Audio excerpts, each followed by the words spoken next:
अब उसमें एकदम सीन ये हुआ कि आपको पता चलता है 15 या 20 दिन बाद फ़ोन उठाने बंद कर देते क्लाइंट। तो उदयपुर में इतने काबिल फोटोग्राफर नहीं है या यहाँ का कुछ और ही बात है? मैंने बताया ना, मैंने हर एक जने से एक चीज़ पिक करी हुई है, तो उन्होंने भी सिर्फ ये दिखाया। अब यहाँ से क्या पिक किया आपने? एक्चुअली में आपकी लर्निंग पावर बहुत फास्ट है।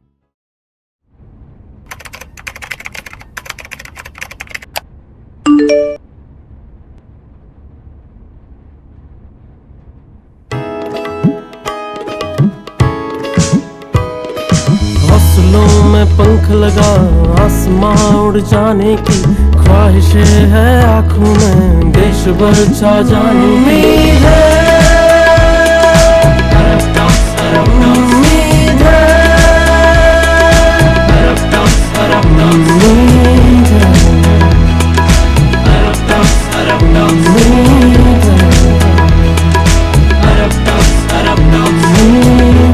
Inspiring stories of humans. नमस्ते श्रेयांश सर। नमस्ते सर। स्वागत है आपका हमारे इस पॉडकास्ट में। Thank you so much sir. कैसे हैं आप? बिल्कुल बढ़िया sir. Being a photographer, being in the creative field, so जब आप किसी क्लाइंट को पिच करते हो तो आपकी जो पिचिंग की जो स्ट्रेटेजी रहती है वो क्या रहती है? यार ऐसे कुछ प्लान्स तो नहीं होते हैं, नहीं, बट फिर भी आप ऐसा मन में सोच के जाते होगे कि मेरे को ये बोलना है। सिर्फ सबसे फर्स्ट ये होता है कि मैं क्लाइंट को एक बार सुन लेता हूँ। ओके। कि फ़ोन पे जैसे वो क्लाइंट बोलता है आप मिल लो, बट मैं मिलने से पहले बोलता हूँ आप मुझे बताओ तो सही आप करना क्या है। तो जब भी वो मुझे बताता है कि मुझे जैसे एक ब्रांड शूट करवाना है, तो उसने जैसे ही बताया मैं बोला ब्रांड शूट क्या, ठीक है, तो वो पूरा डिटेल एक बार बता दे। फिर मैं बोलता हूँ सर मैं जो भी होगा डिस्कशन वो अब आपके सामने आके करूँगा। अच्छा। तो मैं जब भी जाता हूँ ना उस रास्ते में, तो मैं सिर्फ ये सोचता हूँ कि अगर यही ब्रांड मेरी हुई तो मुझे किन किन चीज़ों से खुशियाँ मिलेगी, या मुझे क्या क्या देखनी चीज़ पसंद है, या मेरी फ़ोटो इतनी परफेक्ट होनी चाहिए कि मेरा प्रोडक्ट भी वाव क्रिएट हो जाए।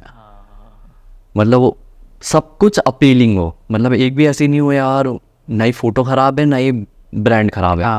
ओके। मतलब मैं दोनों को मैच करके चलता हूँ। लोग ये सोचते हैं कि ब्रांड दिखना चाहिए, हाँ, आप फ़ोटो भी आप सुंदर बनाओगे ना तो मतलब आप दोनों को मैनेज करके चलो, 50-50 दोनों को। एंड देन जब आप 50-50 दोनों को करते हो ना तो क्लाइंट अपने आप आपसे रिलेशनशिप मेंटेन करता है कि उसको पसंद आता है कि यार हाँ मैं आपसे इन फ्यूचर भी काम करवाऊंगा, यार मुझे आपसे तारीफ मिली है इन चीज़ों को लेके कि इवन आ गया शूट। हाँ, मतलब आपको सबसे पहले ये होना चाहिए कि जो सबसे बड़ा कमियां हैं अपनी फील्ड्स में कह सकते हैं सारे आर्टिस्टों में या किसी भी जोन में, कि लोग ना तारीफ बहुत कम करते सही बात है। अगर मैं नॉर्मली अगर मैं किसी ब्रांड शूट के लिए जा रहा हूँ या ब्रांड शूट कोई मुझसे करवा रहा है, तो अगर वो मुझे पसंद आ रहा है तो मैं तारीफ़ करूँ ना उसकी। तो एज अ फोटोग्राफर आपको तारीफ़ करनी आनी चाहिए कि मैं जिसकी क्लिक कर रहा हूँ मुझे वो पसंद आए। और अगर आपको पसंद नहीं आ रहा आप क्लाइंट को पर्सनली बोलो कि ये सुंदर नहीं लगेगा, क्योंकि ये आपके काम पे दिखता है। हाँ। तो मैं पर्सनली सलेक्शन करता हूँ उन चीज़ों का। जैसे मैं क्लाइंट से बात करता हूँ तो पहले आप अपना सिलेक्शन दिखाओ। अच्छा। जैसे मैं वेडिंग सेगमेंट में भी होता हूँ, प्री वेडिंग में भी होता हूँ, कमर्शियल एड शूट्स वगैरह करता हूँ, ब्रांड शूट्स करता हूँ, तो मैं पहले उनका सिलेक्शन देखता हूँ। देन उस सिलेक्शन के अंदर मैं मेरा सिलेक्शन डालता हूँ। अच्छा। कि ये 10 चीज़ें ना 10 छोड़ो, आप ये सिर्फ 5 देखो। तो वो 5 उसको सुंदर दिखने लग जाते क्योंकि उसके लिए लिमिटेशन है। ओके। सबसे बड़ी बात लिमिटेशन है। और मेरे लिए टास्क माइंड गेम्स ही कह सकते हैं। और पर्सनली उस बंदे को भी पता होना चाहिए कि यार ये 5 चीज़ें सही में सुंदर है। मतलब मैं तो 10 देख रहा था, 10 में ये 5 ज़्यादा सुंदर है। तो उसको ये दिखाना भी बहुत ज़रूरी है। आपको क्लाइंट से बात करना इसलिए ज़रूरी है। तो मेरे लिए ये प्लान ज़रूरी होता है कि मैं उसकी पसंद जान लूँ सबसे पहले। और ना कि ये कि यार मैं इतना भी फोर्सफुली नहीं करता हूँ कि नहीं मैं इस डील में काम नहीं करूँगा, मैं ऐसा काम करना बिल्कुल भी पसंद नहीं करूँगा, आप तो इसी जोन में काम करो। देखो मैं सच्ची बताऊँ, अगर आज मैं किसी चीज़ को चला रहा हूँ, मैं किसी चीज़ को रन कर रहा हूँ, तो मुझे पता है कि मुझे कितना स्ट्रगल सहन करना पड़ रहा है। तो आप सामने वाले का स्ट्रगल सोचो, सही, ठीक है। तो आपको ना वो स्ट्रगल जब समझ में आ जाएगा ना उस चीज़ का, तो आपको ना सारे काम अच्छे लगेंगे। मतलब वो ये बोल रहा होगा यार ये 10 का कर लो, मैं मतलब 10 का कर लूँगा, मेरे को कोई दिक्कत नहीं है। मेरे को 10 में पसंद है। वो एज अ फोटोग्राफर ना वो आपके एक्सप्रेशन देखता है कि आपको क्या पसंद आ रहा है, आपको कितना इंजॉय फील हो रहा है सब चीज़ में। अगर मैं दुखी होके गया ना उसके पास तो वो ये सोचेगा नेक्स्ट। हाँ सही बात है। और मुझे आधे से ज़्यादा ये लगता है रिजेक्ट लोग होते भी इसलिए होंगे कि वो अपने आप को ना जो अंदर से है ना वो दिखा नहीं पाते कि मैं ये सब कर सकता हूँ। सो जैसे कि अभी आपने बताया कि आप क्लाइंट के पास जाते हो और आप उससे फील लेने का, टच लेने का, वो सब आप कोशिश करते हो। तो अब जैसे कि आप वेडिंग वगैरह जब शूट करते हो, जैसे आपने फॉर एग्जांपल आपने प्री वेडिंग शूट कर ली हो, ठीक है। अब उस क्लाइंट की वेडिंग होने वाली है, हाँ। बट किसी कारणवश वो वेडिंग नहीं हुई। हाँ। तो कभी ऐसा हुआ कि क्लाइंट ने बोला हो कि भाई देख शादी तो मेरी हो नहीं रही है, तो वो जो पैसा दिया है वापस लगा दे, या ऐसा कुछ? ये बहुत ही कॉमेडी और टफ भी है। और इसमें मैं इस क्वेश्चन को पूरा उल्टा कर देता हूँ। ओके। मेरे साथ ऐसा हुआ था कि मैंने जिनकी प्री वेडिंग करी उनकी वेडिंग भी हो गई, अच्छा। बट दिक्कत ये हुई 10 या 15 दिन बाद उनकी वेडिंग टूट गई। अच्छा। तो ये भी मुझे बात पहले पता नहीं चली थी। और ऐसा था कि हाफ पेमेंट मुझे रिसीव हो गया था। अच्छा। उसमें कोई दिक्कत नहीं थी और वेडिंग मैंने बहुत सुंदर करी। इवन देन जो भी वेडिंग सेगमेंट में हाईलाइट टीजर होते हैं वो भी हमने एडिट कर लिए। अरे वाह। ब्राइड एंड ग्रूम से दोनों से बात करके। अच्छा। अब उसमें एकदम सीन ये हुआ कि आपको पता चलता है 15 या 20 दिन बाद फ़ोन उठाने बंद कर देते क्लाइंट। हाँ हाँ हाँ। तो मतलब सबसे बड़ा टास्क ये होता है कि यार आपका काम चल रहा है, आपका पसंद आ रहा है, डेली काम पे बात कर रहे हो। मतलब एक तरह से ये होता है कि वो मेरे दोस्त बन चुके होते हैं। उस महीने के केवल वो 2 दोस्त होते हैं मेरे, सही बात। जिनसे मैं सुबह उठती बात करता हूँ और सोने से पहले बात करता हूँ। हाँ। तो मेरे लिए ऐसा था ये 20वें दिन फ़ोन क्यों बंद कर दिया उन्होंने। फिर थोड़े दिन बाद पता चला, थोड़े दिन बाद ऐसे मैंने बोला यार ठीक है चलो। मेरे को फिर पता चला कि यार उनके ही ब्रदर ने बताया मेरे को कि यार इनकी शादी नहीं चल पा रही है, ऐसे ऐसे करके, और अभी कुछ चल रहा है इनके झगड़ा वगैरह और ये अलग है अभी। मैं ठीक है यार, होता होगा नई नई शादियों में। बट मुझे थोड़े दिनों बाद पता चला कि उनकी तो सही में शादी टूट गई। ओके। और मेरी फिर बात भी हुई उस लड़के से। तो मैं बोला यार सर अब इसका क्या करना है, मतलब मेरे को पहली बात तो मुझे नहीं समझ में आ रहा था मैं बात क्या करूँ। हाँ सही बात। मैं पैसे मांगू कि क्या करूँ? पैसे मांगू, मैं उनको बोलूँ डेटा ले लो। हाँ। और मेरे लिए टास्क पहली बार आया था तो मैंने डायरेक्टली उनको बोला कि सर डेटा ले लीजिए, आपका रेडी है। नहीं, मुझे डेटा किस काम हाँ, का, मेरे का किस काम का, मैं और देख के करूँ क्या। हाँ। मैं बोला तो सर मैं क्या करूँ इस चीज़ का, आप संभाल लो, आप संभाल सकते हो। तो बोला नहीं सर उसमें मुझे कोई दिक्कत नहीं है, बट स्टिल मेरा पेमेंट बाकी है। बोला वो उनकी साइड से बाकी होगा या मेरी साइड से बाकी होगा, जो भी होगा वो हम डिसाइड कर लेंगे, बट अभी के लिए मुझे ये डेटा नहीं चाहिए। अच्छा। और वो इतने सालों से वो चीज़ ऐसी ही चल रही है। इवन देन फिर मैंने भी कनेक्ट करने की कभी कोशिश नहीं की, क्योंकि आपको समझ में आ जाती है चीज़ कि ये पॉसिबल है नहीं। हाँ सही बात है। आपको फील हो जाता है कि यार ये मतलब डायरेक्टली मना ही था। नहीं। हाँ। और आप सामने वाले को जब इतना हर्ट हो चुका है किसी चीज़ को लेकर, तो मैं उसको कैसे बोलूं हाँ, कि बार बार नहीं वापस। बोलना, हाँ। अपना डेटा ले लो, अपना डेटा ले लो। तो वो इसीलिए ये चीज़ हुई है मेरे साथ। और पर ये आज भी जब मैं सोचता हूँ या बात करता हूँ इस चीज़ को लेकर, तो मेरे को बहुत हंसी भी आती है कि यार मतलब आप शादी जैसी चीज़ इतनी अच्छे से होती है। क्योंकि मैं अगर देखूँ ना, मैं आजकल जब भी किसी शादी में जाता हूँ तो हम ना, हमारी टीम वाले ना बहुत अच्छे से बातें करते हैं। मतलब इसके पापा कितने हंसमुख हैं, कॉमेडी है, इसकी मम्मी थोड़ी सी ऐसे रह रही है, थोड़े से परेशान लग रही है, इसकी बहन को कोई परेशानी होगी कि ये डांस होना चाहिए, प्रॉपर एंट्री होनी चाहिए, क्योंकि वो आप फेस रीडिंग करने लग जाते हो वहाँ पे। तो मेरे को ना उस टाइम पे लग रहा था यार इनके फेस को देख के तो लगा ही नहीं था कि ऐसा भी कुछ है। और फिर क्या वो हंसी आती है आपको। बट आज के टाइम पे आप जब वेडिंग्स पे अपन देखते हैं ना, तो बहुत सुंदर एनवायरनमेंट क्रिएट होता है आपके माइंड में ना। एक अलग सी इन लोगों की वेडिंग स्टार्ट होती है कि इसके फादर को कैसे कंफर्ट जोन करें, इसकी मदर को कैसे कंफर्ट जोन करें। तो ये सब चीज़ें आनी ज़रूरी भी है आपको इसके साथ में। तो ये किस्सा है मेरा साथ एक। इसी किस्से से रिलेटेड एक और चीज़ कि जब आप क्लाइंट को या कोई बिजनेस ब्रांड है या कोई कमर्शियल आप शूट करते हो, सो बीइंग अ वीडियोग्राफर या सिनेमेटोग्राफर, आप इस फील्ड में काफ़ी टाइम से हो, तो आप जो क्लाइंट है उससे पेपर वर्क कराते हो। बिल्कुल, पेपर वर्क मैं डेफिनेटली करवाता हूँ। अब इसमें ये इसलिए कराते हो कि एक्सपीरियंस ऐसा रहा, या एक वो लीगली वो चीज़ प्रोफेशनली दिखती है? यार पहले के टाइम पे कुछ लीगली चीज़ का सोर्स नहीं था कह सकते थे, या किसी को चाहिए नहीं थी। कहते थे कि बात कर ली तो फाइनल फाइनल है। हाँ बट आज के टाइम पे इतना है कि लोग जल्दी स्विच भी हो जाते हैं, हाँ लोग भूल भी जाते हैं। इवन देन मैं भी बहुत बार ऐसे हो जाता हूँ कि मैं भूल जाता हूँ, तो मैं नोट डाउन कर लेता हूँ फटाफट अपने फ़ोन में कि सर आपने ये बोला, मैं ये वाली सर्विसेज दे दूंगा आपको। ओके। तो लीगली होना आज के टाइम पे बहुत ज़रूरी है। मैंने स्टार्टिंग में कभी लीगली काम नहीं किया क्योंकि मैं प्रोफेशनली काम भी नहीं करता था। हाँ। तो मैं फ्रीलांसर था, तो उसमें काम करता था। और इवन देन मेरे साथ जो टीम थी वो भी सिर्फ माउथ पब्लिसिटी के हिसाब से, मतलब कि यार हाँ, इसके अच्छा हुआ है तो यहाँ हाँ, बुला लेंगे। उसने बोला ठीक है तो चलो बुला लो, उसने बोला तो ठीक है बुला लो। तो मेजरली मेरा क्या माइंड में अब रहता है कि अपन लीगली पेपर वर्क कर लेते हैं। जैसे मैं क्लाइंट के पास जाता हूँ तो क्लाइंट बोलता है ठीक है ना, अपनी बात हो गई, आपने मैसेज पे टाइप कर दिया, नहीं मेरी प्रॉपरली टीम से पूरा थैंक यू मैसेज आता है, रिसीव मैसेज आते हैं अलग से। और इवन देन उनके जैसे दिवाली और जैसे फेस्टिवल्स वगैरह के भी मैसेजेस आते हैं पूरे उस शिवम शर्मा फोटोग्राफी टीम की। ओके। कि वो पूरा ना, क्योंकि एक तरह से आप लीगली जो काम करते हो तो वो प्रॉपरली आपको सेफ साइड भी रखता है, यूँ देखो तो। क्योंकि ये फील्ड ऐसी है कि आप इसमें कुछ नहीं कर सकते हो। आपको किसी ने पेमेंट नहीं दिया या आपको किसी ने डेटा नहीं दिया तो आप क्या करोगे। तो हमारे लीगली पेपर में पूरा नोट डाउन रहता है कि हम किस डे कैसी सर्विस देंगे, कैसा कैसा कैसा रहेगा सब कुछ। इवन देन हम जब प्री वेडिंग प्लान करते हैं तो इसमें पूरा प्रॉपर ऐसा होता है। आज के टाइम पे कितने जने करते हैं नहीं करते हैं हमको नहीं पता, बट स्टिल हम ये करते हैं, पूरा प्लान्स बनाते हैं उनके। मतलब हमको अर्ली मॉर्निंग आइटनरी। हाँ आइटनरी कि मतलब वो पूरा मेरे ऊपर है, मैं कब लंच पे आपको फ्री करूँगा, कब डिनर पे आपको फ्री करूँगा। अगर आप लेट हुए तो देखो मैंने उसमें पर्टिकुलर टाइम्स लिखे हुए हैं। अच्छा ओके। तो फोटोज़ ख़राब होने के चांसेस ऐसे भी हो जाते हैं। मतलब कोई फोटोग्राफर ख़राब करना थोड़ी ना चाहेगा। सही बात है। कभी ऐसे रिसोर्सेज ऐसे हो जाते हैं, चांसेस ऐसे बन जाते हैं कि यार ऐसा लगता है कि हाँ यार डिस्टर्ब हो ही जाता है पूरा टाइम टेबल। तो हम कोशिश करते हैं उसको मेंटेन करके चलें कि सुबह अगर अपन 2 घंटे यहाँ शूट करेंगे तो आपको बस मैं आधे घंटे का ब्रेक दूंगा। हाँ। मुझे 2 घंटे बाद वहाँ करना है शूट तो करना है, मेरा पूरा प्लान सेट है।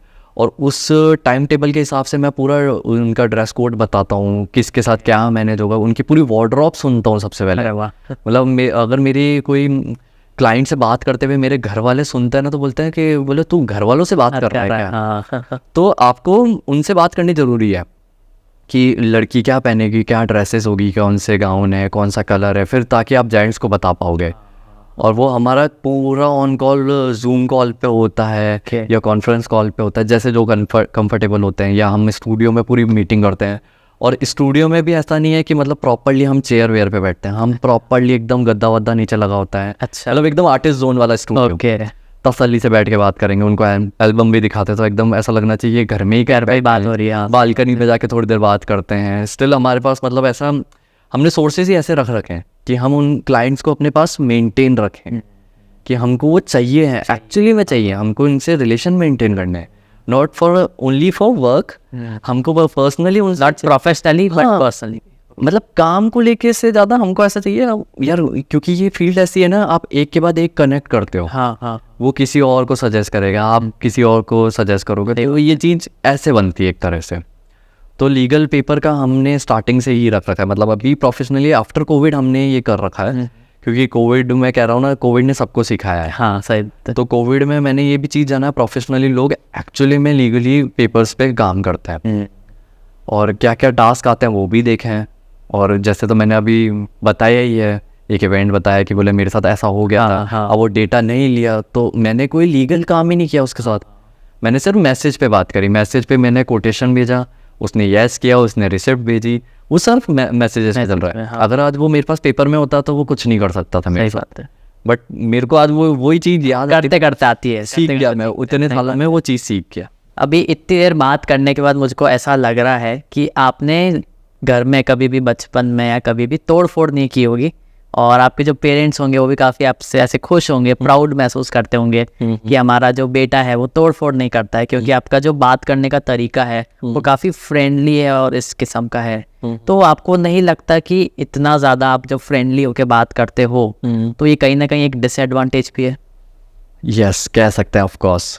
ये कभी कभी मेरे को भी लगता है कि दिमाग में कि इतना फ्रेंडली होना भी थोड़ा, इसके पीछे कुछ वजह है या आप इस फील्ड में इस तरीके से हो के आपको होना पड़ता है? फील्ड में हो के तो ऑफ कोर्स वजह ही है। हाँ। बट पर्सनली मुझे ना लोगों के साथ रहना पसंद है। ओके। उनसे बातें करना पसंद है। मुझे ऐसा पर्सनली थोड़ा सा लगता है कि यार मुझे ना, मैं 10-15 मिनट भी चुप हो गया ना तो मेरे को ऐसा लगता है कि यार मेरा जो डेवलप पावर है या मैं जो सोच रहा हूँ, जो बात करना चाहता हूँ, वो कहीं ना कहीं अधूरा रह जाएगा। ओके।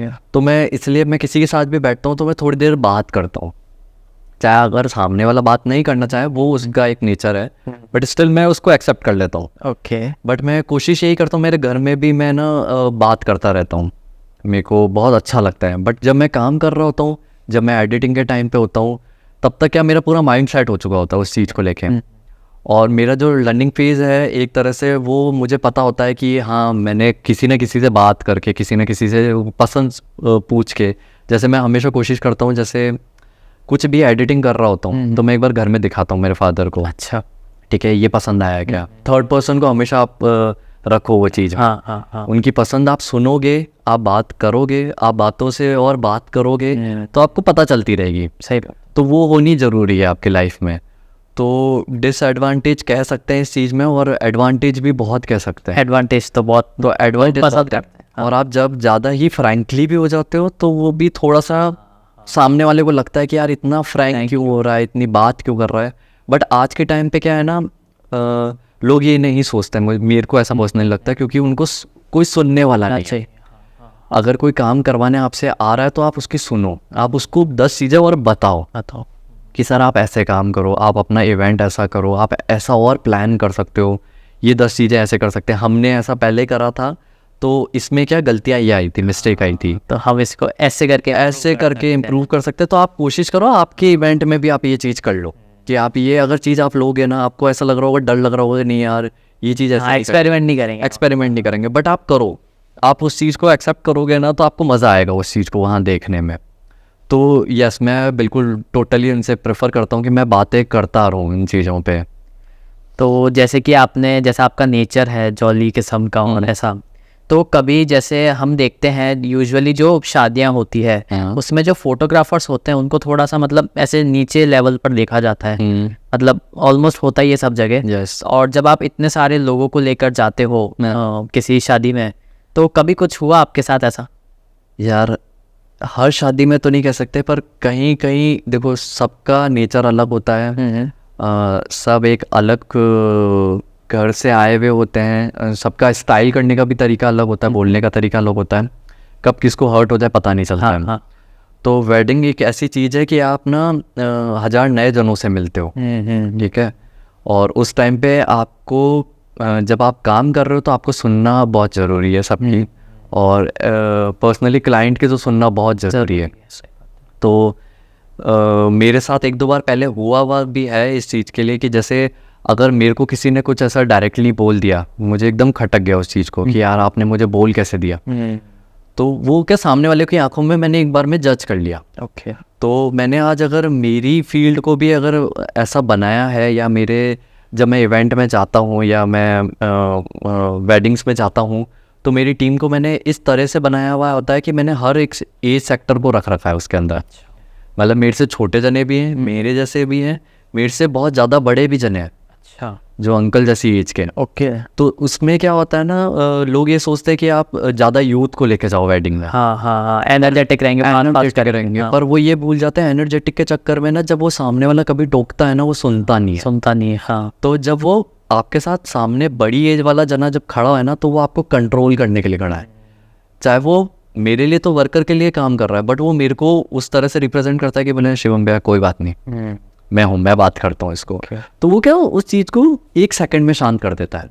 तो ये चीज़ होनी बहुत ज़रूरी है आपके साथ, और शादी ब्याह में बहुत ज़्यादा होती है। हाँ। कि लोग किस माइंड सेट से आते हैं वहाँ पे, खुश होने आते हैं, कभी कोई दुखी हो जाता है सडनली, कोई किसी को कुछ भी बोल दे, और आप फोटोग्राफर होते हो, आपका मोमेंट वो मिस नहीं होना चाहिए। हाँ। तो आप एकदम सडनली बोल भी देते हो, आप थोड़ा सा इधर खिसकिए ना, तो इतना बोलने पे वो सामने वाला रिएक्ट कर दे, भड़क जाता है। तो उससे पहले आपके पास सामने कोई ऐसा जना खड़ा होना चाहिए बड़ा, सर आप प्लीज़ इधर आ जाइए, फोटोग्राफर ही हो वो, सर आप इधर आए। तो आपको इसमें एजुकेटेड होना बहुत ज़रूरी है। सबसे बड़ी चीज़, आपको बोलना आना चाहिए सामने वाले से, कि आप वो किस वे में बोलो, आप क्या पहन रहे हो वो भी बहुत ज़रूरी है वहाँ पे।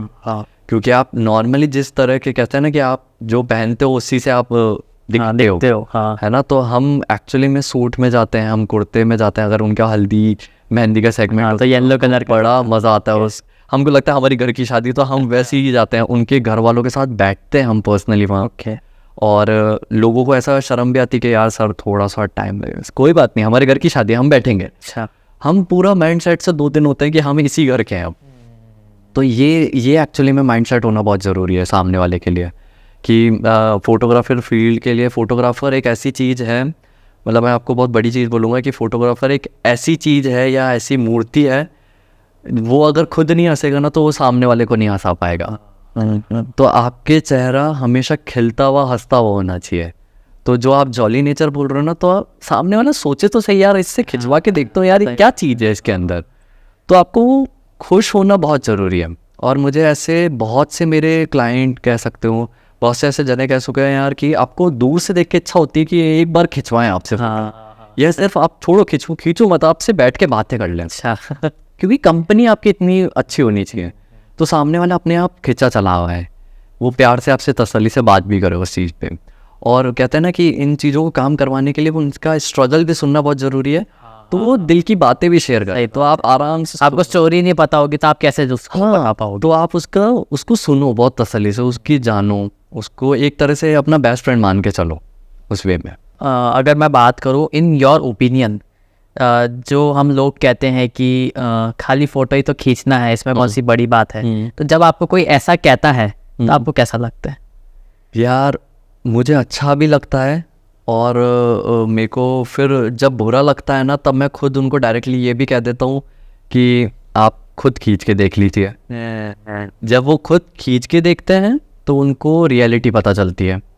और अगर मुझे खुशी इसलिए होती है क्योंकि मेरी एक दिमाग में माइंड सेट ऐसा हो चुका है कि मैं, अगर मुझे कोई टोकेगा भी ना इस चीज़ के लिए कि फ़ोटो ही तो खींचनी है, हाँ, उसी टाइम मैं बोल देता हूँ सर मैं बहुत बेस्ट काम करता हूँ इसमें। अच्छा। मैं उस सेंटेंस को इस फेज़ में ख़त्म कर देता हूँ, बोले मैं इसमें बहुत बेस्ट हूँ और मैं इस काम को बहुत अपने तरीके से बहुत बेस्ट करके देता हूँ। तो वो सामने वाले को ना ऐसा भी नहीं लगता नाराज़ हो गया, या उसको भी फील नहीं हो रहा कि यार मैंने क्या गलत बोल दिया।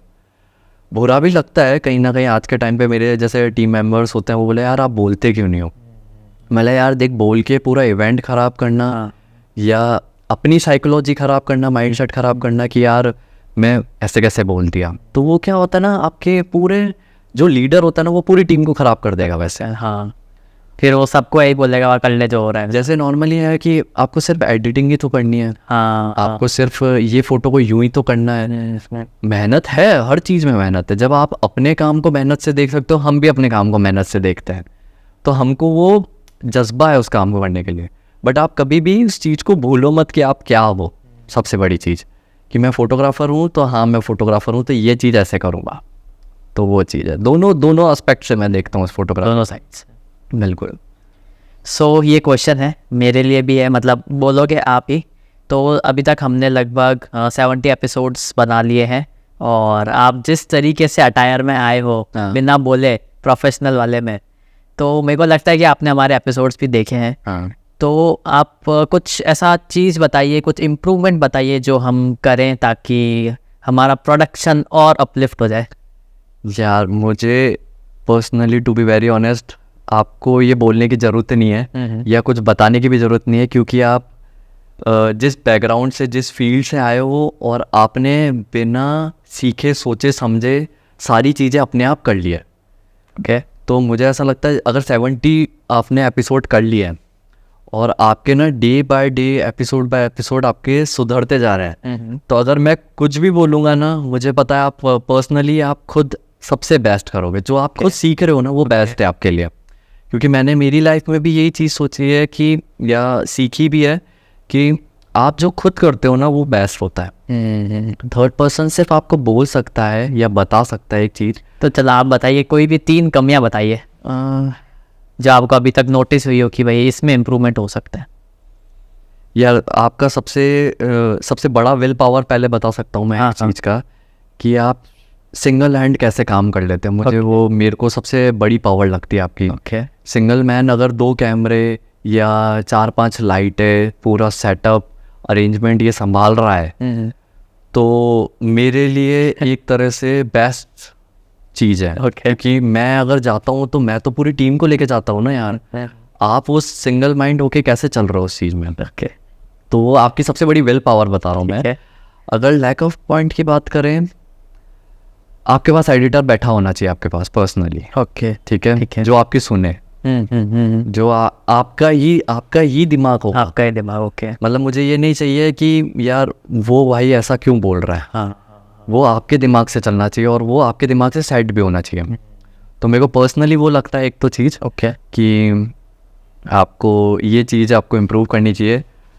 आपको ऑडियंस के बीच में आना चाहिए।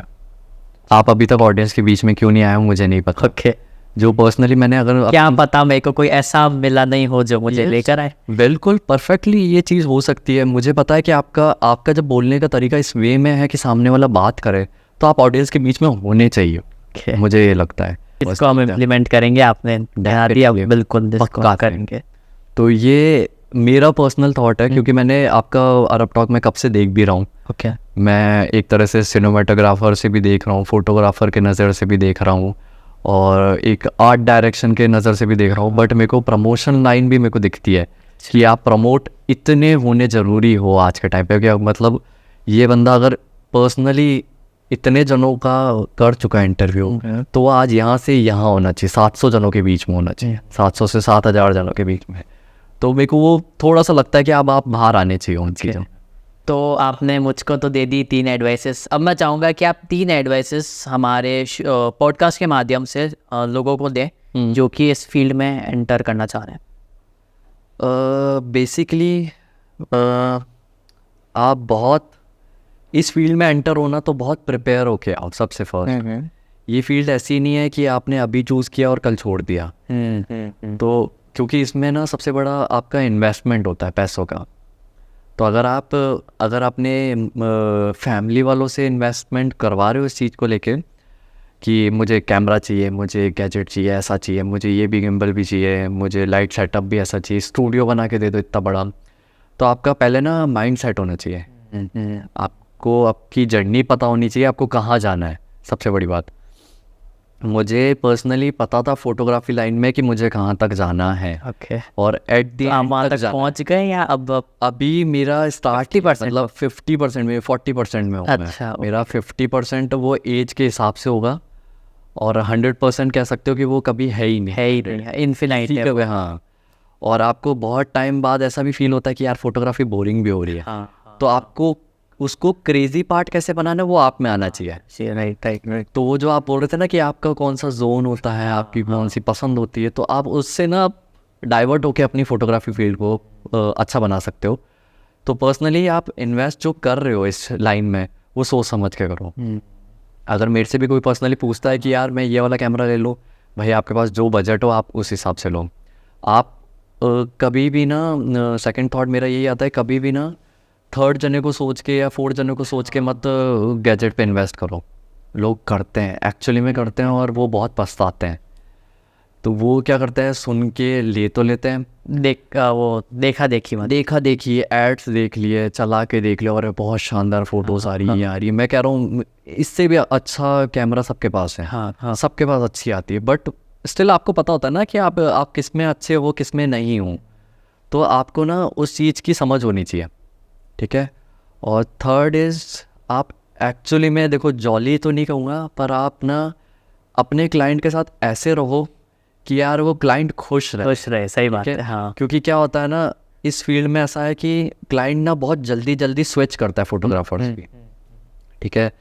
तो क्लाइंट क्या करता है ना, जो उसका एक्स फोटोग्राफर होता है वो उसके बारे में आके बता ही देता है कि आपको पता है वो ब्ला ब्ला वाला फोटोग्राफर था, उसने मेरे लास्ट टाइम इतनी गंदी फोटोज़ खींची, या काम अच्छा किया पर उसने मुझे टाइम ही नहीं दिया। तो आप उसको या तो मेंटेन करके या सपने उसको इतने ही दिखाओ कि वो इतने में ही रहे। सही बात। आई नो क्लाइंट भी सारे सेम नहीं हो सकते हैं, बट आप कोशिश कर सकते हो। ये तीनों पॉइंट ऐसे ही हैं कि आप स्टार्टिंग से लेके एंड तक आप उन चीज़ों पे ध्यान रखो, ताकि क्या आपका फोर्थ पॉइंट जो आता है ना, हमेशा काम, वो हमेशा बहुत अच्छा रहेगा। माउथ पब्लिसिटी होगी, काम लोग को देख के बड़ा पसंद आएगा। मतलब मेरे को बहुत अच्छा लगता है जब भी कोई मेरे से बेबी शूट भी करवा के जाता है ना। अच्छा। मेरे को मतलब पर्सनली वो इतनी इच्छा होती है उस बेबी के साथ बेबी बनने की। अच्छा। मतलब मेरे को बहुत अच्छे से मेरे सर ने सिखाया हुआ है कि आप जब भी बेबी शूट करो तो कैसे करो।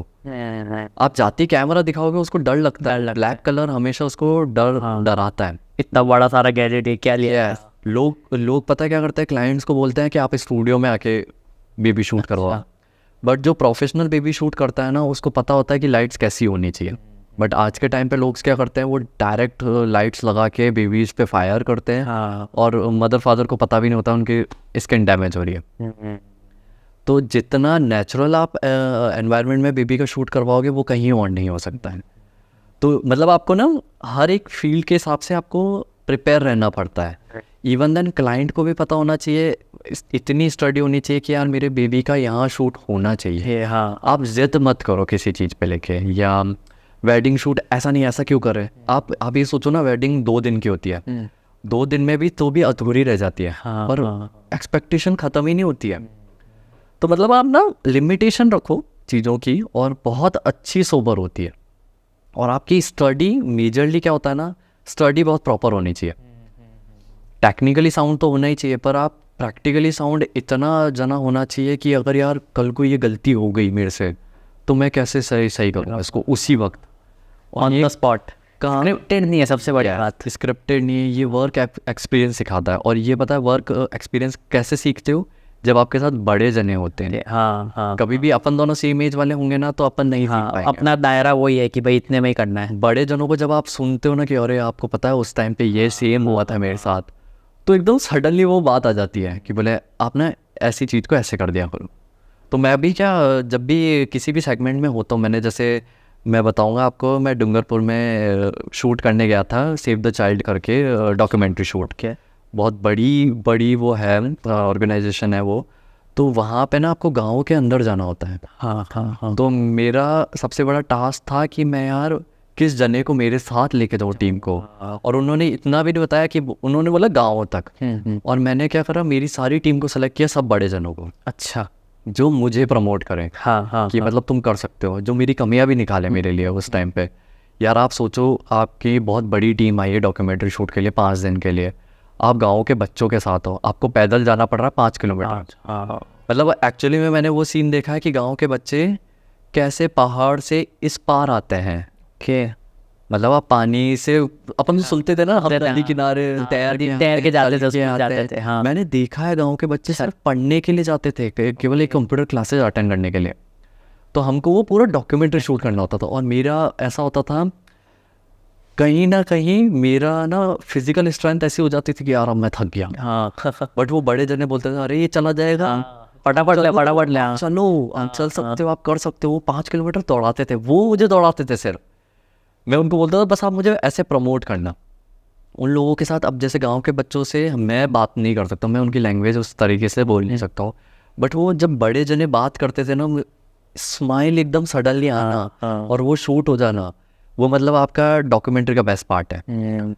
और अभी भी लोगों को ये लगता है कि यार हमेशा ना छोटे जने होने चाहिए। अरे यार यूथ को डाल दो, सब जगह यूथ डाल दो, यूथ को एक्चुअली में डालो। पर आप ये भूल गए कि, क्योंकि मैं ये चीज़ इसलिए बोल रहा हूँ कि आप सोचो ना यार, हमसे भी काम करने वाले अच्छे बड़े पीछे जने बैठे हैं, ठीक है, उनके पास ज्ञान है पूरा भरमार है, आप उनको भूल ही गए बिल्कुल ही।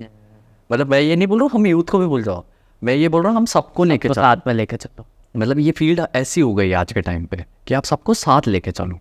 तो किसी भी चीज़ को करने के लिए आपकी स्टडी भी प्रॉपर होनी चाहिए। मतलब आपके पास कोई टास्क है, आप प्रिपेयर हो जाओ एक मूवी की तरह कि ये होगा और ये नहीं होगा ना तो ये क्या हो सकता है। मतलब सबके लिए रेडी हो। मतलब आपके पास कुछ भी सोर्सेज नहीं होंगे उस टाइम पे वैसा। तो अगर हम बात करें, आपका कोई ऐसा एक एक्सपीरियंस रहा हो कि जिसके बाद आपको लगा हो कि भाई मज़ा आ गया, मतलब सब कुछ हो गया इसमें, ऑलराउंडर बन गया एक तरीके से मैं? सिर्फ लाइफ चेंजिंग मेरे लिए तो एक सिर्फ यही था, मैंने जब 2019 में काला घोड़ा आर्ट फेस्टिवल किया था और मेरे पास कॉल आया था सर का, श्री सर का ही कॉल आया था मेरे पास कि तुम सेलेक्टेड हो, टॉप 10 में तुम्हारा सिलेक्शन हो गया इंडिया के उसमें, और तुम्हारे पास मेल आ जाएगा, तुम्हारे पास सारी पीपीटी वगैरह सब कुछ आ जाएगी, तुमको क्या क्या कैसे कैसे काम करने हैं, और तुमको 5 दिन के अंदर अंदर बॉम्बे आना है। अच्छा। तो मेरे लिए ऐसा था कि अरे यार बेस्ट फील्ड है मेरे लिए, ये है सब कुछ है। और मैंने उस टाइम पे काला घोड़ा आर्ट फेस्टिवल सर्च भी नहीं किया था कभी, अच्छा। सुना भी नहीं था। पर जब मैंने देखा मैं बोला ठीक है यार ये तो अच्छा है, एक तरह से लिटरेचर फेस्टिवल जैसा है कि ठीक है लोगों के पास जाना आना है, घूमना है इनके साथ, और ये काम में अपन एक्सपर्ट है। ठीक है, आपको कैमरा उठाया और मैं बॉम्बे निकल गया था। जब मैं पहुंचा था नेक्स्ट डे ही मुझे बोल दिया कि आपको कल से ही ज्वाइनिंग करनी है। मैंने ठीक है सर मैं ज्वाइनिंग कर लूँगा। बोले आपके पास लेटर और मेल वगैरह सब कुछ आ रहा है हमारा, आप उसको पढ़ लेना और सिग्नेचर करके रेडी रखना। ठीक है, तो उसमें बहुत सारे उनके ऐसे प्लान्स होते हैं जो आपको आप जो देखते हो वो नहीं पता होते हैं। क्योंकि एज अ फोटोग्राफर आपके सामने बहुत टास्क आने वाले हैं, तो वो सारे उसके अंदर पॉइंट टू पॉइंट लिखे हुए थे मेरे को। तो उन्होंने मेरे को मैं इतना खुश हो रखा था यार कि आ गया काला घोड़ा आर्ट फेस्टिवल का, ये लेटर कर लेंगे, साइन करना ही तो रहेगा, पढ़ेगा भी कौन, क्या करेगा। तो उसमें स्टिल मैंने एक लाइन पढ़ी थी कि बोले आपका ये 12 दिन का फेस्टिवल है पूरा, आपको एक भी दिन मिस नहीं करना है। अच्छा, मैं बोला ठीक है ये भी है, और अगर इस सेगमेंट के बीच में या इस फेस्टिवल्स के बीच में अगर आपको कुछ हो भी जाता है तो हम जिम्मेदार नहीं है। अच्छा, तो मेरे को एक बार थोड़ा सा लगा कि यार ऐसा क्यों, ऐसा क्या होता है। तो फिर मैंने सर से भी बात करी थी, सर बोले कि आपको बहुत एक्टिव होना पड़ेगा, मतलब एक्टिव से भी 3 गुना एक्टिव। मतलब आप सोचो आपके सामने वो लोग आने वाले हैं जो बड़ी बड़ी फिल्मों में अपन सिर्फ देखते हैं, वो एजुकेशन वाले आने वाले हैं जो अपनी स्टोरी लाइन बताने वाले हैं, जो अपनी बुक लॉन्च करने वाले हैं, इतने बड़े शेफ़ आने वाले हैं, सुपर स्टार्स वगैरह आते हैं, उनके बच्चे आते हैं। तो आपको सबको एंटरटेन करना है, सबकी फ़ोटोज़ क्लिक करनी है, वीडियो सेगमेंट निकालना है, ब्रांड्स आती है फ़ोटोग्राफी लाइन की। तो मेरे को एकदम लगा, शॉकिंग था कि मतलब यार ऐसा क्या हो सकता है। मतलब यार नहीं, क्योंकि क्या कुछ जने ऐसे हो जाते हैं कि इनकी तबीयत भी ख़राब हो जाती है। कंटिन्यूसली 12 दिन काम करना मतलब बहुत बड़ा टफ टास्क है बॉम्बे में, और वो भी भरी गर्मी में। ओके, ठीक है, और आप सुबह 6 बजे उठ के जा रहे हो और रात के 1 बजे फ्री कर रहे हो, और सिर्फ आपको 3 घंटे की नींद मिल रही है, और वहाँ पे आपका खाने का कोई टाइम प्रॉपर नहीं है, कैसा भी क्या टाइम नहीं प्रॉपर है। बट स्टिल वो इतना हार्ड वर्किंग और पैशनेट था वो मेरे लिए कि मुझे था कि यार ये चैलेंज पूरा हो सकता है कहीं ना कहीं, और अगर कर दिया आपने तो आप बेस्ट हो इसमें लाइन में। तो जब मेरा फर्स्ट डे था, मुझे आज भी ध्यान है, मैं शायद से 2nd या 3rd नंबर पे लेट था, मतलब ऐसे। अच्छा, क्योंकि मैं बॉम्बे से बहुत दूर से जर्नी करके यहाँ आया हूँ, और वहाँ पे सबके ना ऐसे इंट्रोडक्शंस वगैरह हो रहे थे, सबकी प्रोफाइल चेक हो रही थी, और सबसे फर्स्ट क्वेश्चन और आंसर कह सकते हो ये यही था, टीम कोऑर्डिनेटर ने यही बोला था, अब तुम सब भूल जाओ तुम हो कौन। अच्छा, ओके, अब तुम 12 दिन जो हो ना, अब बनोगे वो एक्चुअली में। क्योंकि अब एक्चुअली में ऐसा होता है ना, मैदान में बस छोड़ दिया। हाँ, वो वैसी वाली फीलिंग थी, मतलब मुझे 2000-3000 जनों के बीच में छोड़ दिया कि जाओ अब करके दिखाओ क्या कर सकते, और आपको गालियाँ पड़ती भी है, आपको काम करने का मज़ा भी वैसा आता है। तो पर्सनली फिर एकदम ऐसा होता है कि आपका एक व्हाट्सएप ग्रुप होता है पूरा, आपको एक्टिव रखते हैं मेल पे भी, और आपके साथ एक कोऑर्डिनेटर भी होता है जो आपके साथ फ़ोन पे कोऑर्डिनेटर रखता है, वो आपको कॉल करता है कि आपका नेक्स्ट सेगमेंट यहाँ शूट होने वाला है। अच्छा, मैं बोला यार ये तो पास में फर्स्ट ही मतलब मैं टास्क था कि ठीक है आपको सबके डेकोरेशन शूट करना है। ठीक है, ऐसे ऐसे ऐसे करके डेकोरेशन शूट करने। सर अब यहाँ से आपको ना 3 किलोमीटर दूर जाना है, आधे घंटे के अंदर अंदर वहाँ पे इवेंट स्टार्ट होने वाला है। ओके, अब आपका खुद का पैसा लगाओ या कुछ भी करो या किसी के साथ जाओ, आपको पहुंचना है वहाँ पे, क्योंकि आपको वेरी स्टार्टिंग पॉइंट से लेके इंटरव्यू शूट करना है, फ़ोटोज़ क्लिक करनी है इवेंट के ड्यूरेशन के बीच में, और एंडिंग शूट भी लेना है। मतलब अब वो मुझे 1.5 घंटा वहाँ पे वापस बैठना है। तो वो पूरा ना चार्ट अपडेट होता था, मैं ये देख रहा था इतनी जल्दी क्या हो रहा है ये, मतलब मेरी लाइफ स्टाइल इतनी फास्ट हो गई एकदम सडनली। मतलब कहते हैं ना बॉम्बे की लाइफ रुकती नहीं है। हाँ, अगर आपने अपनी फील्ड में ये चीज़ देखी है ना तो आप बॉम्बे को जीत सकते हो। मतलब मुझे वो मज़ा आ रहा था उस चीज़ को करने में। फर्स्ट डे थोड़ा सा चैलेंजिंग था, मैं लास्ट में मतलब डे जब एंड हुआ ना तो सर ने बोला शिवम थोड़े से और एक्टिव हो। अच्छा और आपको लोगों से बात करनी है, और लोगों के इंटरव्यूज़ लाने हैं, और लोगों के बीच में जाना है। ठीक है, तुमको सारे डिस्कशंस करना है। मतलब सर इससे और क्या बेस्ट करूँ मैं, और बेस्ट करता था। 2nd डे मुझे आज भी याद है, मेरा मील मिस हो गया था। मैंने खाना ही नहीं खाया था पूरे दिन पर। मतलब वो ऐसा दिन था, मतलब लोग बार बार कॉल कर रहे थे आप खाना खाने, तो बोले यार मैं इतना दूर में आऊँगा क्या। और मेरे को क्या वो प्लानिंग समझ में आ गई, मैं कहाँ मिस्टेक कर रहा था। एक इवेंट यहाँ से वहाँ है और वहाँ से वापस यहीं है, तो मैं उसको मैनेज करना सीख गया। ओके। और ये चीज़ धीरे धीरे ही करते करते आई मेरे को। और फिल्म स्टार्स वगैरह के इंटरव्यू के लिए मैं बैठा रहता था वहाँ पे कि बस मेरे को तो इंटरव्यू लेके जाना है, इनका एक क्लिक लेके जाना है, और बुक ओपनिंग हो रही है तो वहाँ बैठा रहता था वहाँ पे, दैट्स इट। और मेरे को बहुत बहुत मज़ा आता था, चैलेंज मेरे को फील होता था वहाँ पे रोज़ डेली। और डेली क्या होता था ना, मेरे सेगमेंट चेंज होते थे अच्छा। कि आज आपको ना फूड लाइन में भेज देंगे, आज आपको ना इवेंट लाइन में भेज देंगे, ओके। आज आपको डेकोरेशन लाइन में भेज देंगे, आज डाइवर्सिटी होता है। डाइवर्सिटी हो जाती है। और आज सिर्फ आज आपको लोगों से बात करनी है, और कैमरा दिखाना ही नहीं अपना, क्योंकि कैमरा दिखाते वो वैसे ही ऑफ कैमरा वाली चीज़ें हो जाती थी। आपको रिकॉर्ड करनी है और स्टोरी लिखनी है। और मैं रात को आके डेटा कंप्रेस करता था, लिखता था, सब कुछ करता था, सर के साथ बहुत देर तक बैठता भी था, हम बात करते थे। मतलब हमको ऐसा होता था दिन में 2 या 3 बार बैठते थे बस हम। अच्छा। मतलब हम सुबह जो टीम 10 जनों की दिखती थी ना, मतलब मैं जब ऑफिस में जाता था मेरे को लगता था मैं अकेला ही क्यों हूँ यहाँ क्योंकि सबका टाइम अलग कर दिया था उसके बीच में। और हम सिर्फ रात को जब हम एक दूसरों को देखते थे ना, हमारी हालत ऐसी ख़राब होती थी, मतलब ऐसा लगता था पता नहीं कितने सालों से काम कर। बट हमने जब मेरा लास्ट डे था तो वो इतना सुंदर दिन था, तो मुझे ध्यान है एक आर्टिस्ट आए हुए थे वहाँ पे, और वो पूरा म्यूज़िक सेशन वगैरह चल रहा था, थिएटर चल रहा था, और हम सब उस लास्ट डे पे 10 के 10 उसी जगह पे मिल गए थे। अच्छा। क्योंकि हम 10 को काम मैनेज करना आ गया। हाँ। हमने पता है वो हमने प्लान कर लिया था, हमको ये देखना है, शो देखना है, तो हम 10 वो शो देख रहे हैं, मैन वो कर रहे हैं, म्यूज़िक लाइव कॉन्सर्ट में वो हम एंजॉय कर रहे हैं। और सबसे बड़ी बात, हमको तो फ्री एंट्री थी, हम किसी भी जगह पे कैसे भी जा सकते थे। अच्छा। तो हम वो 10 वहाँ खड़े थे ना, तो हम 10 ने एक दूसरे को देखा और बोला यार ये 12 दिन कहाँ निकल के पता ही नहीं चला।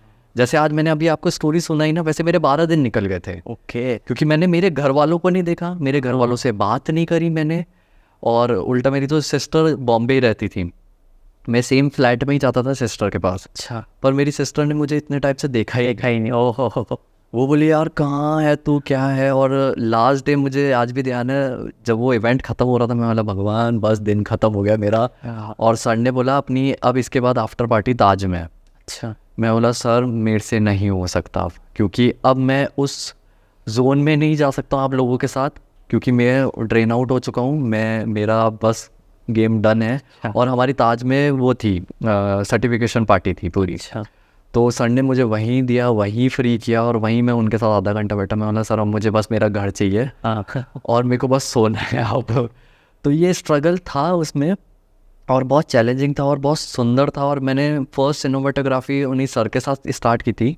और सिम्पैक्स का ट्राईपॉड आई थी, कंपनी आई थी सिम्पैक्स की, तो वो नया ट्राईपॉड लॉन्च करने आई थी। अच्छा। और सर ने मुझे बोला था कि तुमको इसको शूट करना है। ओके। बोला यार सर करते कैसे हैं, क्या करते हैं। बोले अब तुम सोचो, तुम्हारी ब्रांड है। तो मैंने वो चीज़ वहाँ से सीखी। तो मैंने प्रोडक्ट को अपना लेकर सोचो। मैंने बताया ना, मैंने हर एक जने से एक चीज़ पिक करी हुई है। तो उन्होंने भी सिर्फ ये दिखाया। अब यहाँ से क्या पिक किया आपने? ये आपसे, हाँ आपसे यार ये पिक, एक्चुअली में आपकी लर्निंग पावर बहुत फास्ट है। सबसे बड़ी बात है कि आप सामने वाले से बात करो और विद इन सेकेंड आपके ना थॉट्स एक्चुअली में उसके जैसे स्टार्ट होने चाहिए। तो ये आपकी लर्निंग पावर बहुत अच्छी है। ओके। मतलब अगर आप जो आई कांटेक्ट से बात करते हो, जिस तरीके से बात करते हो, फेस रीडिंग करते हो जिस तरीके से, मुझे नहीं पता कि सब जने करते हैं कि नहीं करते, बट आप में वो टैलेंट है। ओके। ठीक है। और उसको एक तरह से फ्रेंडली नेचर कह सकते हो, फ्रेंडली नेचर होके आप बात भी करते हो, आगे वो बात बढ़ाते हो। ऐसा नहीं है कि बस ठीक है ठीक है एंड करते हैं, फुल स्टॉप लगाते हैं इस पर, उसको आप बढ़ाते हो। आप उसको भी एक फैमिली एनवायरनमेंट जैसे क्रिएट करते हो कि ये आपका ही है, ये आपके ही फैमिली सर्किल है, और आप बात भी वैसे ही करते हो, आप उसको जोन भी वैसा ही कर लेते हो, तसल्ली वाला। तो ये सीखने को मेरे को डेफिनेटली मिला है आपसे कि तसल्ली में भी, और जितना तसल्ली हो ना किसी का तो बहुत और भी अच्छा है। तो हम देखते हैं कि जो उदयपुर है वो एक टूरिस्ट सिटी है, उसमें बड़े बड़े सेलिब्रिटीज़ आकर अपनी वेडिंग करते हैं। पर एक पॉइंट कहीं पर ये देखने में आता है कि जो भी वहाँ पर शूट करता है या जो टीम वो हायर करते हैं वो हमेशा बाहर की होती है। तो उदयपुर में इतने काबिल फोटोग्राफर नहीं है, या यहाँ का कुछ और ही बात है? आपको क्या? पर्सनली मुझे लगता है काबिल फोटोग्राफर्स बहुत सारे हैं, बट कहीं ना कहीं सब जनों में भी नहीं कह सकता हूँ, कुछ जनों में हो ही जाता है कि वो पिच नहीं कर पाते हैं। ओके। कुछ जने अपने आप को रिप्रेजेंट नहीं कर पाते हैं उस सिटी को लेके। कि यार उदयपुर की शादी है तो उदयपुर की तो मैं ही करूँगा, क्यों बाहर के आप आ रहे हैं। तो अगर बाहर की कोई अगर अच्छी वेडिंग भी यहाँ उदयपुर में आके कर रहे हैं और लोगों को पता है इवेंट्स होते हैं अपने अच्छे अच्छे कमर्शियल इवेंट्स भी होते हैं और वेडिंग्स भी होती है, तो यहाँ पे ना कम्युनिटी की बहुत कम है, कम्युनिटी बहुत एक्चुअली में कम है उदयपुर में। कम क्यों है? मतलब लोग आपस में काम नहीं करना चाहते हैं या फिर लगता है कि ये कॉम्पिटिटर है मेरा? कॉम्पिटिटर भी कह सकते हैं और सबकी मेंटेलिटी सेट नहीं होती एक के साथ काम करने की, क्योंकि सब ने स्टार्टिंग से अलग अलग फेज से आए। हाँ, कुछ जने कह सकते हैं कि कुछ जनों का फील्ड ही अलग होगा, कुछ जने कह सकते हैं कुछ जनों ने बहुत एक्चुअली में स्ट्रगल किया होगा, कुछ जनों का फ्रेंड सर्कल से ही कम्युनिटी बनी हुई होगी।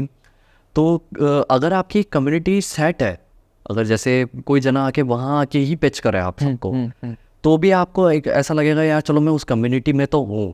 अभी क्या हो रहा है ना, लोगों ने फ्रीलांसर्स भी बन गए। हाँ, ठीक है, फ्रीलांसर्स बनने के बाद उन्होंने कैमरा भी ले लिया, सब कुछ ले लिया, बट उनको ये नहीं पता चल रहा है मैं क्लाइंट तक पहुँचूँ कैसे। ठीक है, क्लाइंट तक वो पहुँच भी जाता है, क्लाइंट उसको पिच भी कर लेता है। मतलब मैं भी ये देखता हूँ कि क्लाइंट उसको पिक कैसे कर रहा है। हाँ, आपका उसका वर्क एक्सपीरियंस देखो, उसका उठने बैठने की स्टाइल देखो, उसका जो प्रेजेंटेशंस है वो देखो, मतलब आप बहुत चीज़ें फ़र्क करती है। तो अगर आप उस कम्युनिटी में जुड़ने का मतलब ये है कि आप उससे सीखोगे, आप कम नहीं होगे। आपको मेरे को भी ऐसा लगता है मेरे कॉम्पिटिटर बहुत ज़्यादा है, पर एक कम्युनिटी में होने से एक पावर स्ट्रेंथ भी तो है। हाँ, चलो मैं वो 5 लाख वाली वेडिंग नहीं कर सकता हूँ, क्या पता वो 2 लाख वाली कर लूँगा, तो उसी कम्युनिटी में तो आई है। बट अपनी इस कम्युनिटी, अपने उदयपुर में भी कह सकते हो या एक्चुअली में बाहर वाले सिटीज़ में कह सकते हो, जने बहुत ज़्यादा है। ठीक है, और अभी प्राइस रेट भी उस हिसाब से होती है कि सामने वाला ऐसा हो जाता है कि अगर वो सामने वाला क्लाइंट फिक्स होता है कि हाँ यार मुझे ये फोटोग्राफर इस रेट में लेके आना है। ठीक है, वो अगर वो ढूंढने गया कि मैं 1.5 लाख का फोटोग्राफर ढूंढना चाहूँगा, वो मार्केट में उतर भी गया। हाँ, ठीक है, वो बोला हाँ 1.5 लाख का 1.5 लाख का, अरे सर मैं आपको 1 लाख में करके दे दूँ। अब वहाँ क्या बोली लगने लग जाती है हमारे काम की। राइट। तो ये इसी कम्युनिटी को सीखना ज़रूरी है कि कभी बोली ना लगे हमारी। अभी क्या हो गया ना, हमारा काम बढ़ गया और हमारी प्राइस कम क्यों हो गई सबको पता है, मुझे किसी को बताने की ज़रूरत नहीं है।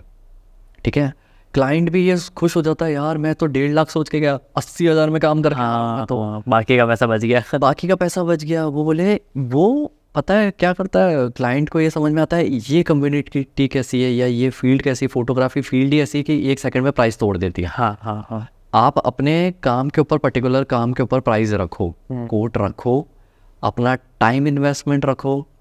इवन देन जो अपन ने बीच में बात करी, पेपर्स वर्क भी रखना चाहिए। आप पूरे प्रोफेशनली आप इतने हो जाओ कि भाई क्लाइंट को ऐसा लगे कि यार सही में मुझे इसको 1.5 लाख देने पड़े। मैं अब ये भी नहीं बोल रहा हूँ आप किसी को देख के करो, मतलब आप खुद बन जाओ ऐसे कि सामने वाला आके 1.5 लाख दे जाए आपको कि भाई तू ही करेगा, अब चाहे तू 10 लाख 20 लाख मुझे कोई फ़र्क नहीं पड़ता, बट काम तुम ही करोगे। और ये फिर चीज़ ऐसी भी है कि एक जने से कभी नहीं हो सकती है। हाँ, सबको साथ रख के भी करनी पड़ती है और सबको ना अपना एक क्या बोलते हैं ऑरा बनाना पड़ता है इस चीज़ को करने के लिए, कि वो जैसे आज मैंने अपने एक ऑरा बना रखा है, मैंने एक पर्टिकुलर कि मुझे इतने में ही तो ब्रांड शूट करना ही है। अच्छा, ठीक है, मैं अगर वेडिंग करूँगा तो मैं इतनी नॉमिनल चार्जेस से स्टार्ट करूँगा, देन इतने से इतना हो सकता है। ठीक है, देन फिर अप टू क्लाइंट के ऊपर हो सकता है, चीज़ों के ऊपर हो सकता है। कोई एक मूवी शूट के लिए कोई बाहर से आता है तो वो उसके ऊपर रहता है। अब कोई जना ऐसा होता है, ठीक है सर आप वो इतने में करवा रहे हैं ना, वो 1 सेकंड में किसी को भी बोल देता है कि हाँ मेरे से इतने में करवा दो। तो आपको थोड़ा सा पर्सनली उस चीज़ का ध्यान रखना ज़रूरी है। आप क्लाइंट तोड़ते हो, कोई दिक्कत नहीं है उस चीज़ में, बट आप ये सोचो ना आप अपने क्यों रेट कम करवा रहे हो। आप 80 की केवल 78 करवा लो ना। आप ये तो मत बोलो कि 40 में ही कर दो, 40 हो गया। अपनी वैल्यू कम मत करो, क्योंकि अपनी इतनी वैल्यू कम करने से पूरी वो फोटोग्राफी कम्युनिटी कम हो जाती है। और उससे क्या होता है ना, सामने वाला फिर क्या होता है ना, ऑफ सीज़न जब हमारा आता है, है ना, ऑफ सीज़न में सब जने ऐसे हो जाते हैं यार काम ही नहीं है, हमारे पास काम क्यों नहीं आ रहा है। आपने वैसे वो कम में काम कर लिया या ज़्यादा में भी काम कर लिया, वो काम आप कभी लौट के नहीं आएगा, क्योंकि आपने उस क्लाइंट के सामने आपका वो फेस सेट कर दिया कि आप 40 में कर सकते हो।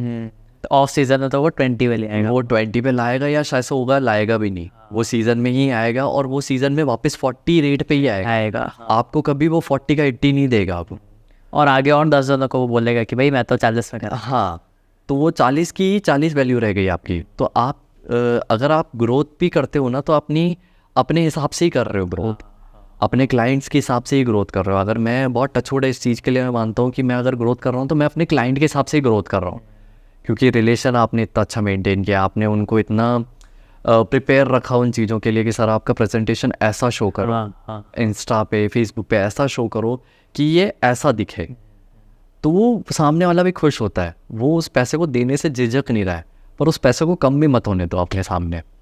और अगर सामने वाला कम भी करवा रहा है ना तो आप उसको बोलो कि सर आप सोचो ना इसकी वैल्यू इतनी है क्या, जो इतनी मीम्स चलती है इतने फोटोग्राफर्स के ऊपर कि हमारे गैजेट्स का बजट इतना होता है पर क्लाइंट का बजट इतना होता है। बट आप ये सोचो बीच का इस स्केल किसने करा है? हमने नहीं करा, हम सब ने करा है एक तरह से। हो सकता है शायद से कभी कल को मैंने भी करा हो ये चीज़, बट स्टिल आपको ये नॉलेज हो जानी चाहिए कि अब मैं इसी रेट में काम करूँगा, तो वो क्लाइंट आएगा आपके पास कहीं ना कहीं से ढूंढ के उसी रेट में देखना। और ये चीज़ है फोटोग्राफी फील्ड में कि अगर क्लाइंट को एक बार पसंद आ गया और तो फिर वो हमेशा आप ही। और रेट के हिसाब से सारी चीज़ें जज हो जाती है फिर वो सारी चीज़ें। और अगर हम बात करें जैसे कि आपने बोला रेट तोड़ते हैं और ये वाली, तो अब हम देखते हैं कि जैसे कि कोई उदयपुर में स्टैंडर्ड सेट नहीं है कि ये पर्टिकुलर फील्ड का बंदा अगर उसके पास ये है तो ये ही फोटोग्राफर है। तो उस पर आपका क्या ओपिनियन है? यार उसका ओपिनियन ऐसा कुछ पर्सनली कह सकता हूँ मैं कि होना बहुत ज़रूरी है कि अगर आप अपनी फील्ड में, क्योंकि मेरे को देखो सबसे बड़ी बात है उदयपुर इस तरह की सिटी है, अगर आपने अपना जोन क्रिएट कर लिया, अपना एक फील्ड क्रिएट कर लिया कि मैं इसमें मास्टर हो गया, क्योंकि एक तो सबसे बड़ी बात पॉपुलेशन बहुत कम है। हाँ, तो आपने अगर अपना वो जोन क्रिएट कर दिया ना तो आप बहुत जल्दी इस एरिया के मास्टर दिख जाओगे पॉपुलेशन के अंदर। तो सबसे बड़ी बात आप स्विच भी करो तो सोच समझ के करो कि मैं पहले बहुत ज़्यादा वेडिंग्स वगैरह करता था, तो मैंने सोच समझ के स्विच किया मूवीज़ में भी। अच्छा, उसके भी पीछे बहुत रीजंस है, ठीक है। वेडिंग से पहले मैं सिर्फ फैशन शूट करता था, उसके भी पीछे बहुत बड़े रीजंस हैं। मतलब मैंने हर फील्ड को टेस्ट किया है। हर फील्ड के साथ एक ए सेक्टर के साथ जा सकते हो, मैंने ये भी सीखा है। जैसे मैंने फैशन शूट किया था, मैं बहुत उस टाइम पे बहुत यंग था, मुझे बहुत क्रेज़ था, तो मुझे जैसे बोलते थे मैं दौड़ के काम भी कर लेता था। कहीं भी दूर चले गए शूट करने, सर के साथ भी चले गए, उनका सामान भी उठा लो। अभी आपकी एज ऐसी हो जाती है यार मैं नहीं कर सकता। हाँ। तो ये एज वाइज भी बहुत फेज़ आपको देखने ज़रूरी है। और मेजरली आपको ये होना चाहिए कि जो आप स्विच कर रहे हो ना किसी भी चीज़ में, आपका जो गाइड है, मतलब आप जिस जने के साथ स्विच करना चाह रहे हो या जो जना सिखा रहा है आपको, वो बहुत परफेक्ट होना चाहिए। पर्सनली ये बंदा अगर जो आपको सिखा रहा है, क्योंकि वो ही सब कुछ आपको गाइडलाइन दे सकता है। जब आप इस फील्ड में घुसोगे या इस जोन में घुसोगे, जैसे आप मूवी में घुसोगे, तो आपको क्या क्या प्रॉब्लम्स आने वाली है। आप सिर्फ मूवीज़ देखते हो बहुत सुंदर सी है देखने, कभी कोई BTS पता ही नहीं क्यों नहीं देखता उसका। इसलिए हम BTS डालते हैं। हाँ तो उसके बिहाइंड द सीन में ये पता होना चाहिए कि स्टार्टिंग में स्ट्रगल कितना है उस जने का, उसने कितनी मेहनत करी होगी, उसने लाइट सेटअप में कितनी मेहनत करी होगी, उसने एक एक छोटी सी बारीकियाँ देखी होगी उस चीज़ को दिखाने के लिए। तो उस चीज़ को ना, फील्ड को ना सेट होना बहुत ज़रूरी है उदयपुर में। मैं ये मानता हूँ कि आज के टाइम पे ना फ्रीलांसर्स इसलिए हो जाते हैं क्योंकि कोई जना ना सब काम करना चाहता है। हाँ। पर्सनली मैं भी करता हूँ, मैं भी पर्सनली सारे काम करता हूँ, बट मेरा एक जोन पर्टिकुलर है। वेडिंग और कमर्शियली मैं करता हूँ, मेरे को करना है तो मेरे को करना है पूरे साल में। मैं अपने वो एक टारगेट बना रखा है अचीव करने का कि मेरे को इतनी वेडिंग्स करनी है और इतने कमर्शियल शूट्स मेरे को कहीं से भी कैसे भी करना है, चाहे वो इंडोर हो या आउटडोर। और मैंने इस साल जैसे मैंने सोचा था 2023 के हिसाब से मैं एक सॉन्ग शूट भी करूँ, मैंने वो भी किया, इसलिए वो मेरे को कमर्शियली था क्रेज़। और मूवी शूट में भी मेरे को था कि यार मूवी मेरे को करनी है जैसे जैसे करके, और मैं जितनी मूवीज़ कर सकता हूँ मेरे को करनी है, क्योंकि आपका ना माइंड सेट बहुत बड़ा हो जाता है एकदम। आप लाइट्स को ना वो जज करने लग जाते हैं। हाँ, ये लाइट ऐसी क्यों है। और मैं वेडिंग्स में क्या उसको अब मिक्स करने लग गया। सबसे बड़ी बात कि अगर वो दुल्हन यूँ आ रही है, अगर मैं इस लाइट को ऐसे नहीं ऐसे सोच लूँ तो अभी सब सोचते चमक धमक वाली चमक, light है। हाँ हाँ, मैं उस टाइम पे वो लाइट एंड शेडो के साथ क्रिएट करने का कोशिश करता हूँ कि ये दुल्हन आया तो यार ये लाइट्स डायरेक्ट नहीं आनी चाहिए इसके फेस पे, तभी तो मज़ा आएगा, तभी तो वो रिवीलिंग वो दिखे। हाँ फायरवर्क्स वगैरह जब होंगे तो वो क्रिएट होगा, वैसा मूवी शॉट होगा वो बनेगा। तो ये चीज़ें क्या आपको फील्ड सिखाती है अपने आप ही, और ये चीज़ें आपको काम करते करते आती है। आप जब तक एक्सपेरिमेंट नहीं करो, सबसे बड़ी बात, तब तक नहीं आएगी। और मेजरली इतने सालों में आपको खुद को समझ में आ जाना चाहिए, अगर आप बहुत सालों से फोटोग्राफी कर रहे हो तो आपका फील्ड कौन सा है पर्टिकुलर, वो आप सेलेक्ट करके रखो। बाकी आप कुछ भी काम करो, क्योंकि आपने इतना महंगा गैजेट लिया है तो पर्सनली मैं बोलूँगा आपको कहीं ना कहीं से तो वो पेमेंट आपको करना है पूरा, तो आप सारे काम करना आने चाहिए आपको, तो ऐसा है।